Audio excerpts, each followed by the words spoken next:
right, we're out here looking for a good tree to cut down to use to make bow drill kits. And there's a couple things we're looking for. Wolfie found a good one here. There's a couple things we're looking for when we're choosing a tree to fell for our bow drill kits. So, first one might be obvious, but it's gotta be dead. We do not want to be chopping down live trees, and we don't want to be making bow drill kits out of live trees. That's not gonna be very effective. So, dead. And you can see all the way up to the top, there is no green on this tree. The mosquitoes are coming out, they're getting me. So one, it's dead standing. We want it to be as vertical as possible. And that's because with any tilt in the tree, it gets so much more moisture, just like soaks into the bark or soaks into the wood. And we don't want to be using moist wood to make a bow drill kit. That's not going to be effective. We want it to be as dry as possible. So this one stands pretty straight up and down. Probably hard to see in the camera, but I can see it standing here looking up, pretty straight, so that's good. Another thing we're looking for is these cracks. You can see this tree has cracks, it has bark missing. These are all signs that the wood is dry inside, and the cracks show that even the heartwood on the very inside of the tree is dry. So that's a good sign. And then another thing we're looking for at the very top of this tree, if you follow it all the way up, you can see, let's see, whoa, where is it? That the very top of this tree is still intact. The tip has not broken off, it's still intact.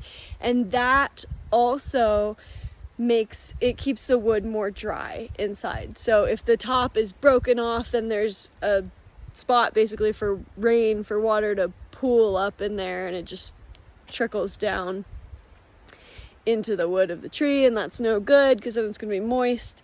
I don't see any fungi. There's no moss on this tree. There's no mushrooms growing on this tree. That's a good sign. Moss and mushrooms both like to grow in moist, damp spots, so no sign of moss or mushrooms on this tree. Also points to it being pretty dry in there. So this looks like a good one. This is a fir. And there's one more test that I would do if I had my axe with me, which we were just going for a walk, Wolfie and I didn't bring it with me this time, so we'll be back for this tree. But it's called the thump test, and I'll show you all that at some point. But basically you take the back of the axe, and up as high as you can reach, you go thump, thump, thump, and you're listening for this really like hollow sound. You can thump it on the bottom, thump, thump, thump, and it should sound much more hollow, thump, thump, thump, when you thump it up top. The bottom of any dead standing tree is going to have some moisture in it, just because the ground is moist and the wood just soaks up some of the moisture from the ground. That's totally fine. One more thing we look for when we're looking for a dead standing to use for firewood, for wet weather fire, for making bow drills, pretty much any purpose that we want to chop down a dead standing tree, is we want it to be at least 15 feet tall. And that's again because of the roots of the tree and the bottom of the tree soaking up moisture from the ground. And so to avoid just using that moist part of the tree, we're gonna be taking wood from right about this section here on it, and that'll make sure it's nice and dry.